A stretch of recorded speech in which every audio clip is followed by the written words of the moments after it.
बहुत बहुत शुक्रिया हिमाचल प्रदेश के कैबिनेट मंत्री सुरेश भारद्वाज जी, और बहुत बहुत शुक्रिया कि आपने वक्त निकाला शाइनिंग हिमाचल कॉन्क्लेव के लिए। सर, शहरों की बात जब होती है तो सभी की निगाहें होती हैं कि विकास से जुड़ जाता है शहरों का नाम। ये जो वक्त गुजर रहा है 4 साल का, किस तरह से आपने अपने शहरों का विकास किया और उसमें किस तरह की चुनौतियां, बीच का जो वक्त गुजरा कोरोना का और उसका जिक्र सभी कर रहे थे, तो वो चुनौतियां कहां पर मुश्किलात में तब्दील होती नजर आईं?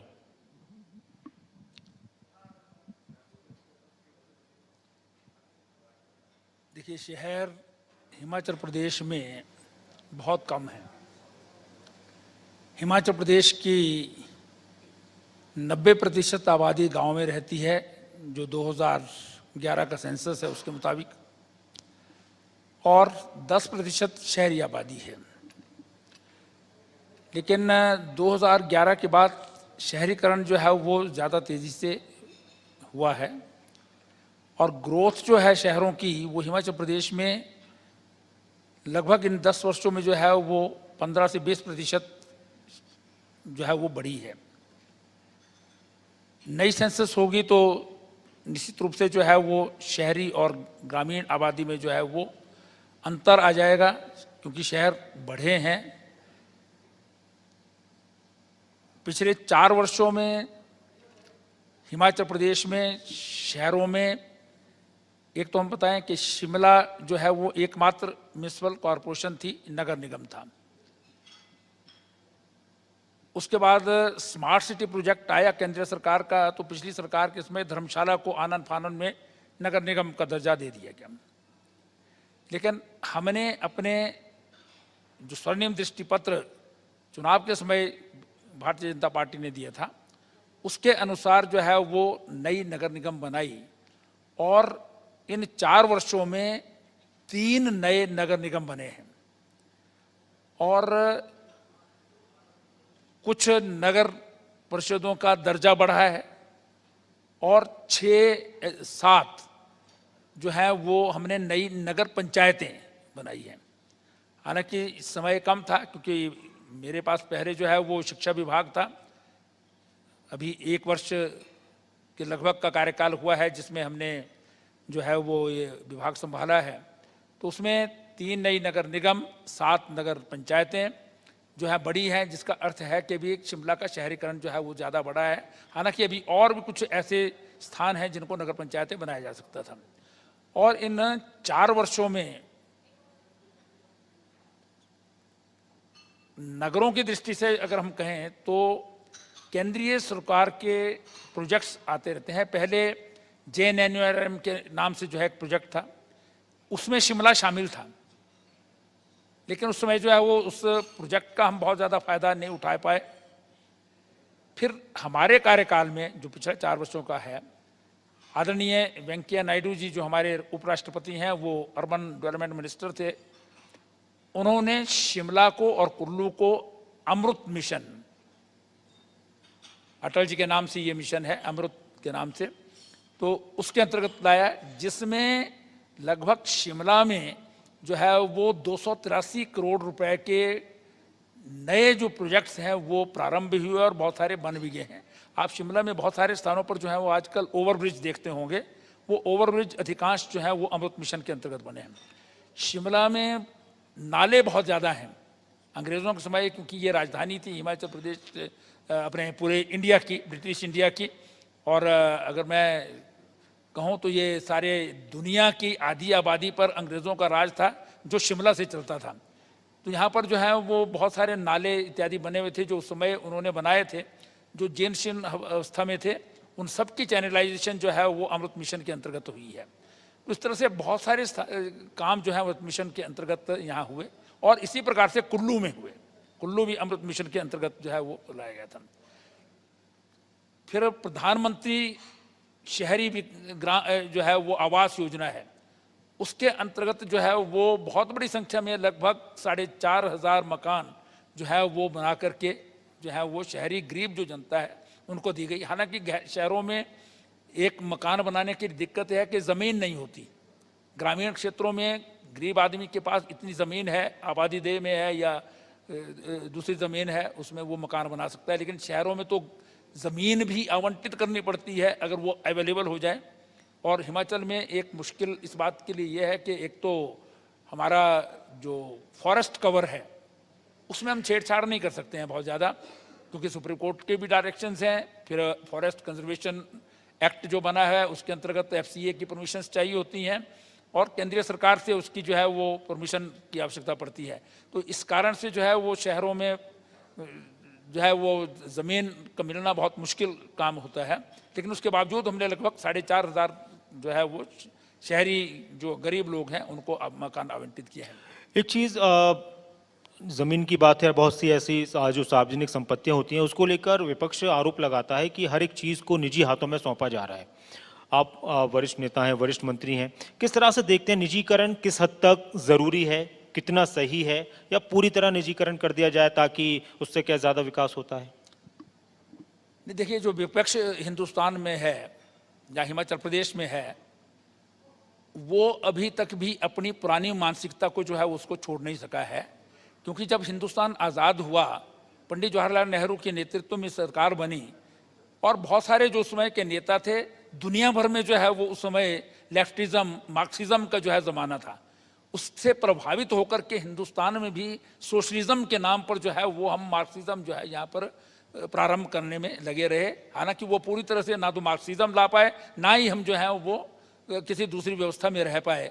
तो बीच की एक खिचड़ी जैसी बनी और जिसके कारण प्लानिंग कमीशन बना, 5 ईयर प्लान बने, विकास हुआ। उसके कारण ऐसा नहीं कि विकास नहीं हुआ, लेकिन जो नीतियां बनती थी वो सारी की सारी जो है वो गवर्नमेंटलाइजेशन की होती थी, सरकारीकरण की होती थी।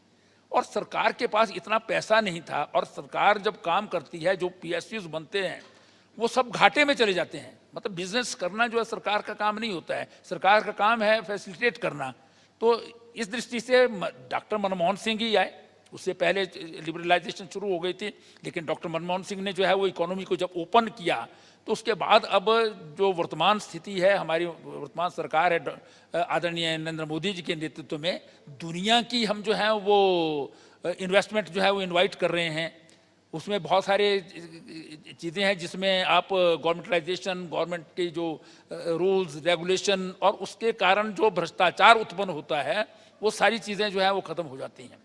अगर हम ठीक ढंग से जो है वो इकोनॉमी को जो है वो आप चलाएंगे तो उसमें मैं समझता हूँ कि जो आपका प्रश्न है कि प्राइवेटाइजेशन क्या है, अब हमारे पास प्राइवेट यहाँ पर शिमला शहर है, पार्किंग की समस्या है। पार्किंग आपको मल्टी स्टोरी पार्किंग बनानी पड़ रही है या कोई और भी पार्किंग की व्यवस्था करनी पड़ती है। उसके पास, गवर्नमेंट के पास इतना ना तो पैसा होता है, फिर पैसा अगर हो जाएगा तो उसके बाद वहाँ पर एम्प्लॉयज़ आप अपॉइंट करो, वो घाटे में चलता है। जितनी भी गवर्नमेंट द्वारा बनाई गई हैं वो भी आज जो हैं वो ऑपरेशनल जो होती हैं वो प्राइवेट सेक्टर में होती हैं, उनकी ऑक्शन करते हैं, प्राइवेट ठेकेदार अपॉइंट करने पड़ते हैं, वो चलाते हैं। तो इसलिए जो पार्किंग है वो प्राइवेट सेक्टर में ही बने, PPP मोड के अंदर बने। PPP मोड और BOT का मोड जो है वो गवर्नमेंट ऑफ इंडिया द्वारा और हमारी जो लिबरल इकोनॉमी है उसके द्वारा जो है वो प्रारंभ किया गया। तो मैं समझता हूँ उसमें ये ठीक है कि कंट्रोल जहाँ गवर्नमेंट का रहना चाहिए वो तो रहे, क्योंकि हर चीज़ जनहित में होनी चाहिए उसमें। लेकिन पैसा का अगर आपको लगाना है, विकास अगर करना है, तो आपको प्राइवेट सेक्टर को जोड़ना पड़ेगा। आपने शिमला का, आप विधायक भी हैं यहाँ से, तो जाम की स्थिति बहुत ज़्यादा इस वक्त उत्पन्न हो गई है और इसका असर जो बाहर से लोग आ रहे हैं उनके लिए भी है, जो यहाँ के लोकल हैं उनके लिए भी है। आपने पार्किंग का जिक्र किया, तो क्या यही एक वजह है या इसके अलावा जो और दूसरी वजह है जो आपने देखी हैं उनको आप किस तरह से दूर कर रहे हैं? और आपको सबसे बड़ी जाम की वजह क्या लगती है जो इस वक्त नज़र आती है, जो हमेशा रहती है? देखिए, मैंने बताया था कि आपको JNNRM के बाद अमृत मिशन आया था, अब जो है वो स्मार्ट सिटी प्रोजेक्ट आया है। फर्स्ट इंस्टांस में जो है वो शिमला ही स्मार्ट सिटी में आना चाहिए था, लेकिन उस समय की सरकार, उस समय के जो अर्बन डेवलपमेंट मिनिस्टर थे, उन्होंने वो अपनी कंस्टिट्यूंसी, उनकी धर्मशाला पड़ती थी, उन्होंने धर्मशाला बना दिया। आज हम धर्मशाला को भी डेवलप कर रहे हैं स्मार्ट सिटी के अंतर्गत, क्योंकि धर्मशाला भी हिमाचल प्रदेश का ही शहर है। हिमाचल 1 साल बाद स्मार्ट सिटी जो है मिशन के अंतर्गत जो है वो चुना गया है। आज आप देख रहे होंगे जो कंजेशन की बात कर रहे हैं आप, शिमला में, आप पूरे शिमला में घूम जाइए, आपको चाहों और आपको जो है वो काम मिल रहा होगा, जिसमें अंग्रेज़ों के समय जब ये शहर बना था, उसके बाद उस समय जो सड़कें बनी थी उसमें कहीं पर भी 1 इंच जो है वो आगे पीछे बढ़ने का जो है वो काम नहीं हो पाया था। पहली बार स्मार्ट सिटी मिशन के अंतर्गत शहर को सारा सर्कुलर रोड जो है वो हमने वाइडन कर दिया है। अब उसमें कई बार आपको दिखाई नहीं देगा, क्योंकि गाड़ियां जो हैं, जो पार्किंग है, जहां हम चौड़ा करते हैं सड़क को, वहीं गाड़ी जो है पार्क हो जाती है। लेकिन जितनी वाइडनिंग हो रही है, सारे बोटल नेक्स जो हैं, चाहे वो बालूगंज का है, छोटा शिमला का है, या आपके जो है वो बस स्टैंड का एरिया है, उन सब में जो है वो हम वो बोटल नेक्स को दूर करके जो है वो सड़कों को चौड़ा कर रहे हैं। इसके साथ साथ जो है वो आपने देखा होगा, सड़कों के चारों तरफ जो है वो पेडेस्ट्रियन पाथ जो है बनाए जा रहे हैं। यहाँ से आप शुरू करिए, जब पीटर हॉफ है, हम उससे बाहर जैसे ही निकलेंगे आपको तो पेडेस्ट्रियन पाथ पर जो है वो आप जो पैदल चलने वाला है वो उसमें चल सकता है। ऐसे ही चारों तरफ बन रहे हैं, चाहे सारे शिमला के। अभी जो है वो इसी क्षेत्र में हम फ्लाईओवर जो है वो स्मार्ट सिटी के अंतर्गत जो है वो अभी डीपीआर की स्टेज पर है। रेलवे की ज़मीन है, रेलवे की ज़मीन को हम जो है वो केंद्रीय सरकार से लेने का जो है प्रयत्न कर रहे हैं। वो अवेलेबल हो गई तो यहाँ पर एक फ्लाईओवर बन जाएगा, जो बहुत बड़ा जो है बोटल नेक हमारा जो है वो कंजेशन के लिए होता है, वो दूर हो जाएगा। तो कंजेशन है, कंजेशन जो है वो यहाँ की एक बड़ी समस्या पैदा हो गई थी। उसके लिए हमने इंटरनल कंजेशन है, जैसे सब्जी मंडी, अनाज मंडी इत्यादि का है, उसके लिए हम सब्जी मंडी जो है वो वहाँ से बदल करके जो बाईपास पर जो है वो दाड़नी का बगीचा नाम का स्थान है, वहाँ पर बदलने का जो प्रयास कर रहे हैं, वो मार्केटिंग बोर्ड द्वारा सैंक्शन कर दी गई है। उसमें फॉरेस्ट की क्लियरेंसेस इत्यादि जो है वो कंप्लीट हो जाएंगे तो हम ये बदल देंगे। तो कोशिश कर रहे हैं कि कंजेशन जो है दूर हो। इसीलिए आपने देखा होगा एक पार्किंग जो है बिल्कुल शुरू में जो है वो टूटी गंडी पार्किंग जिसको कहते हैं, वो 7 मंजिला पार्किंग बनाई है। गाड़ियाँ लोग वहाँ पर भी रख सकते हैं, लेकिन अभी तक वहाँ से अंदर शिमला के अंदर आना है, उसके लिए जो एक बहुत बढ़िया जो है वो ट्रांसपोर्ट सिस्टम हो, वो अभी तक जो है वो सामने नहीं आ पाया है। टैक्सीज इत्यादि का उपयोग करना पड़ता है, लेकिन हमारी कोशिश है कि बाहर ही गाड़ियां पार्क हों और उसके बाद शिमला शहर के अंदर जो है वो आप पब्लिक ट्रांसपोर्ट में आए, तो उससे जो है कंजेशन दूर होगा। फिर हम कुछ स्थानों पर हमने एलिवेटर्स जो है वो कंसीव किए हैं स्मार्ट सिटी प्रोजेक्ट के अंतर्गत, तो अभी वो बन रहे हैं। क्योंकि 2 साल जैसा आपने शुरू में कहा था कि कोविड का टाइम आया, जिसमें पहले लॉकडाउन के टाइम जो है वो सारे काम बंद हो गए थे। हमारे मजदूर जो हैं वो चले गए थे, अपने घरों की ओर चले गए थे। लेकिन उसके बाद जो सेकेंड लॉकडाउन हुआ है, या उसके बाद जो लगातार चल रही है, हिमाचल सरकार ने काम जो है कभी नहीं रोका। जो कंस्ट्रक्शन वर्क है वो बदस्तूर काम करता चला आ रहा है। तो उसके कारण ये सारी जो आप देख रहे हैं डेवलपमेंटल वर्क्स, ये उसके कारण हो रहे हैं। तो हम समझते हैं कि ये काम अगर बढ़ेंगे तो शिमला का जो कंजेशन है उसको रिमूव कर सकेंगे। उम्मीद है कि इस चीज़ से जो योजना आपके जहन में है और जो आप कोशिश कर रहे हैं शिमला के लोगों को इससे निजात मिले, जो प्रॉब्लम है। जब चुनाव का वक्त करीब आता है या उससे पहले आप दूसरे मंत्रालय को संभाल रहे थे, फिर एक और कुछ नई जिम्मेदारी दी गई, कुछ तब्दीलियां हुई, तो क्या लगता है आपको कि किस तरह से सामंजस्य बैठाना पड़ता है, किस तरह की चुनौतियां आ जाती हैं कि आप लगातार किसी और मंत्रालय में काम कर रहे होते हैं, फिर एक आपको दूसरी जिम्मेदारी दी जाती है, तो कैसे इंसाफ हो पाता है?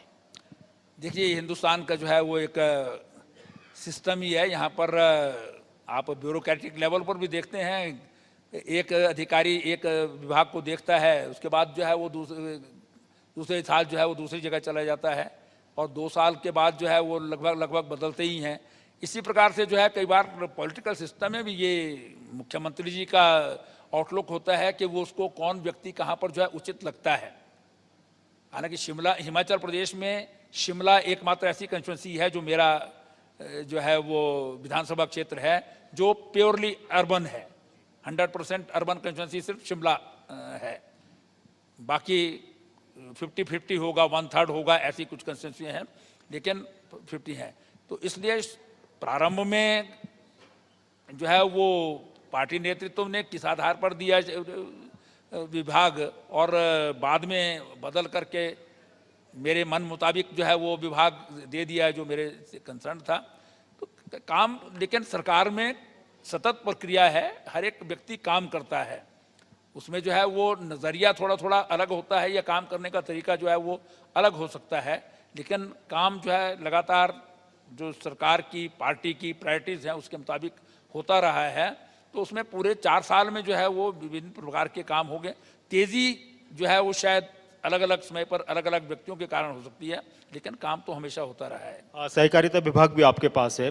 दूसरे राज्यों की तुलना में हिमाचल प्रदेश में इस क्षेत्र में कौन सी चीज़ें हैं जो बहुत महत्वपूर्ण हैं और किस तरह से आपने इस क्षेत्र में काम किया है यहाँ के लोगों को जो इस क्षेत्र से जुड़े हुए हैं उनको फ़ायदा पहुँचाने के लिए? देखिए, सहकारिता जो है वो बहुत महत्वपूर्ण जो है वो विभाग है, और हिंदुस्तान जो है वो प्रारंभ में जैसा मैंने कहा था कि इकोनॉमी जब सोशलिस्ट टाइप था तब भी सहकारिता का बहुत महत्व जो है देखा गया।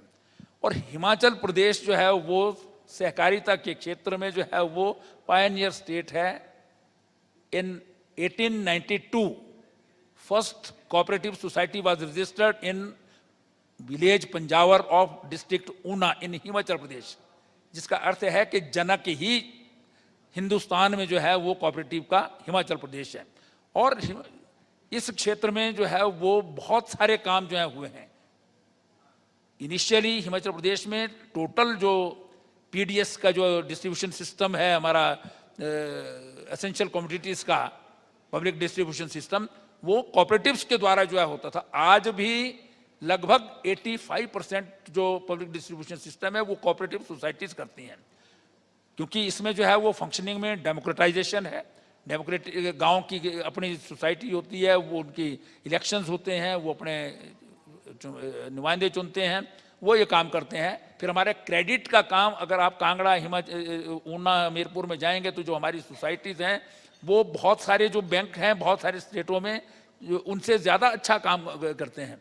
इसी प्रकार से जो है वो पूरे प्रदेश में अब नए जो एक कंसेप्ट राष्ट्रीय स्तर पर पहली बार नरेंद्र मोदी जी की सरकार में जो है वो कोऑपरेटिव के लिए अलग मंत्रालय जो है बनाया गया, और हिंदुस्तान के सबसे प्रमुख नेता अमित शाह जी गृह विभाग के साथ साथ कोऑपरेटिव महकमा जो है वो देख रहे हैं।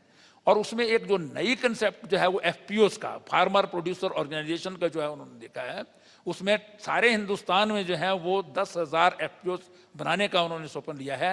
हिमाचल प्रदेश में हमने उस प्रोजेक्ट को अपने हाथ में लिया है, और हमारी पूरे प्रदेश में जो है वो एफपीओस रजिस्टर हो रही हैं।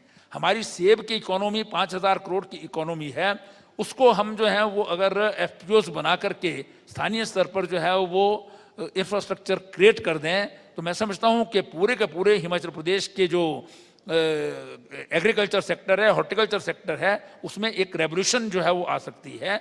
और हमारी जो प्रधानमंत्री जी की फार्मर की इनकम दुगनी करने का जो स्वप्न है वो इसके द्वारा पूरा हो सकता है। और इसमें जो है वो हम प्रयत्न कर रहे हैं, हम कंप्यूटराइजेशन करा रहे हैं कोऑपरेटिव सोसाइटीज़ का नाबार्ड के सहयोग से। इसी प्रकार से जो है वो सारे सोसाइटीज़ का जो है इलेक्शंस हो जाएं, क्योंकि डेमोक्रेटिक लोकतांत्रिकरण जो है वो इसका जो है वो आत्मा है सहकारिता की। तो इस क्षेत्र में जो है वो हमने प्रयत्न किया है। आज सभी की सभी जो है वो एपेक्स इंस्टीट्यूशंस हैं या सेकेंडरी इंस्टीट्यूशंस हैं, इवन प्राइमरी सोसाइटीज़ तक हमारा प्रयत्न है कि हम इसको जो है वो बढ़ाएं। और कोऑपरेटिव डिपार्टमेंट में हमने जो है वो आमूलचूल परिवर्तन भी किया है। डेवलपमेंट सेल वहाँ पर बनाया है, इलेक्शंस के लिए अलग सेल क्रिएट किया है। इसी प्रकार से जो है कोऑपरेटिव काउंसिल जो है फंक्शनलाइज की है। तो ये सारे काम जो है इसमें हम प्रयत्नशील हैं कि कोऑपरेटिव जो है वो हिमाचल प्रदेश का जो एक बहुत महत्वपूर्ण जो है वो हिस्सा था इसकी डेवलपमेंट का, उसको जो है वो हम आगे बढ़ाएं। भरद्वाज जी, अब जो साल है ये चुनावी साल होगा, कुछ महीनों में चुनाव की गहमा गहमी शुरू हो जाएगी। उपचुनाव का जो रिजल्ट आया है, ये कहा जाता है कि जो उपचुनाव होते हैं और जब चुनाव का साल नज़दीक होता है तो वो सेमीफाइनल होता है। सेमीफाइनल है ये? देखिए, मैं इससे सहमत नहीं हूँ। सेमीफाइनल और फाइनल जो है वो पॉलिटिक्स में कुछ नहीं होता है। कब स्थितियाँ बदल जाएं ये अलग अलग समय पर अलग अलग कारणों से जो है वो बदलती रहती हैं। आपने 2019 से पहले देखा होगा बहुत सारे चुनाव हुए प्रदेशों के जो भारतीय जनता पार्टी के पक्ष में नहीं गए, लेकिन जब 2019 का चुनाव जो है लोकसभा का आया तो पहले जो बहुमत मिला था 2014 में उससे कहीं बढ़कर के जो है नरेंद्र मोदी जी को जो है वो उसमें जो है बहुमत प्राप्त हुआ, 300 से ऊपर सीटें गई हैं। इसी प्रकार से शिमला का मैं बता सकता हूँ आपको। शिमला की जो है वो 2007 से पहले 2006 में चुनाव हुए थे म्यूनसिपल कॉरपोरेशन के, वो होते हैं जून में, मई जून में, और विधानसभा का चुनाव होता है नवंबर दिसंबर में। उसमें कांग्रेस की जीती, बीच में एक बार कम्युनिस्ट जीते थे, लेकिन विधानसभा में मैं जीता। उसके बाद दूसरा चुनाव हुआ 11-12 में, तो उसमें भी कम्युनिस्ट और कांग्रेस के लोग जीते थे यहाँ पर, लेकिन जब विधानसभा का चुनाव हुआ तो उसमें भारतीय जनता पार्टी के उम्मीदवार के तौर पर मैं जीता। 2017 में हम दोनों जीते, कॉरपोरेशन भी जीते और विधानसभा। हाँ, अभी के चुनाव जो हैं वो जो 4 चुनावों के ऊपर जो चर्चा करते हैं, एक बात हम बिल्कुल इग्नोर कर देते हैं कि 4 में से 2 सीटों तो कांग्रेस की थी और कांग्रेस के दिग्गज नेता थे वो। वीरभद्र सिंह जी जो हैं वो 2017 में भी जीते थे अर्की से। इस बार जो है वो उनकी पार्टी का 3000 वोटों से जीता है वहां से। फतेहपुर की सीट जो है वो सुजान सिंह पुठानिया जी 2017 में बीमार होते हुए भी वहां से जीते, तो उनकी ट्रेडिशनल सीट है वो 1977 से लेकर के एमएलए चले आ रहे थे। बीच बीच में 1-2 बार हारे थे वो, 2-3 बार, लेकिन जीते। वो द्वारा सीट उनका बेटा जीत गया, तो एक मैं समझता हूँ कि सेमीफाइनल नहीं कहा जाता। 2 सीटें तो उनकी थी, उनको उन्होंने रिटर्न किया है। हमारी जो है कोटखाई में अगर हम बात करें, जुब्बल कोटखाई है, वो पार्टी की नीतिगत कारणों से जो है वो वहाँ पर जो है वो प्रारंभ में हम जो हमारे नेता थे आदरणीय स्वर्गीय नरेंद्र बरागटा जी, उनके पुत्र जो है वो हमारे कार्यकर्ता थे, वो वहाँ पर जो है कैंडिडेट के तौर पर जो है वो लगभग जो है प्रोजेक्ट होते रहे। लेकिन पार्टी ने डिसीजन किया राष्ट्रीय स्तर पर कि परिवार के व्यक्ति को टिकट नहीं दिया जाएगा, इसलिए वहाँ पर भी जो है वो ऐसा नहीं कह सकते हम कि बिल्कुल जो है वो पार्टी को नकार दिया है प्रदेश की सरकार। हाँ, मंडी जो पार्लियामेंट्री सीट है, 14 लाख की वोटर हों, उसमें से 7-7.5 हज़ार वोट चले जाएं। वीरभद्र सिंह जी वहाँ से चीफ मिनिस्टर रहे, वहाँ से लोकसभा के सदस्य रहे, उनकी पत्नी लोकसभा की सदस्य रही, अनेक बार सब कुछ रहे वो। उसमें जो है वो श्रद्धांजलि के तौर पर जो है वो उनको जो है वो एक बार वोट चला गया, तो श्रद्धांजलि तो एक ही बार होती है, बार बार नहीं होती है। इसलिए मैं समझता हूँ कि हिमाचल प्रदेश में आज की तारीख में भी ये एक चेतावनी भी हो सकती है हमारे लिए। हम एक विधानसभा और एक लोकसभा हारे हैं और बहुत कम मार्जिन से हारे हैं, तो ये सेमीफाइनल नहीं माना जा सकता। आप आ रहे हैं, फिर से आप दोबारा आ रहे हैं। कांग्रेस का कहना है, विपक्ष का कहना है कि अब बीजेपी जा रही है, क्योंकि बहुत से मुद्दे ऐसे हैं। कांग्रेस के पास कोई मुद्दा ही नहीं है। कांग्रेस तो इनकी जो है वो अपने घर को तो संभाल लें पहले। ये कोई नेता नहीं है, कोई नियत नहीं है, कोई इनकी जो है नीति नहीं है। विधानसभा में आप जो है इस बार की अगर देखेंगे, हंगामा हुआ मैं बताता हूँ, विधानसभा में इन्होंने जो है नो कॉन्फिडेंस मोशन मूव किया था जयराम सरकार के खिलाफ। पहले दिन ही इन्होंने नोटिस दिया था, जिसके लिए रिक्वायरमेंट है कि 1/3 जो है वो असेंबली में खड़े होकर के जो है बोलने के भी ये हमारा नो कॉन्फिडेंस जो है टेकअप किया जाना चाहिए। इनकी अपनी पार्टी के प्रमुख नेता, जिनमें जो है वो सुखविंदर सिंह सुक्खू इनके पीसीसी के चीफ रहे हैं, वो एब्सेंट हो गए। इनके जो है वो वीरभद्र सिंह जी के पुत्र विक्रमादित्य सिंह जी, जो अपने आप को बहुत बड़ा जो है वो लीडर आजकल समझते हैं कि उत्तराधिकारी हिमाचल प्रदेश का उनको मिलने वाला है, वो एब्सेंट हो गए। उनके जो है राजेंद्र राणा जी बहुत बड़े नेता हैं, वो एब्सेंट हो गए। वो अपने जो है वो नो कॉन्फिडेंस मोशन लेकिन उनका ये कहना है कि विधानसभा में विपक्ष की आवाज को दबाया जा रहा है और विपक्ष को चर्चा भी नहीं करने दी जाती मुद्दों पर।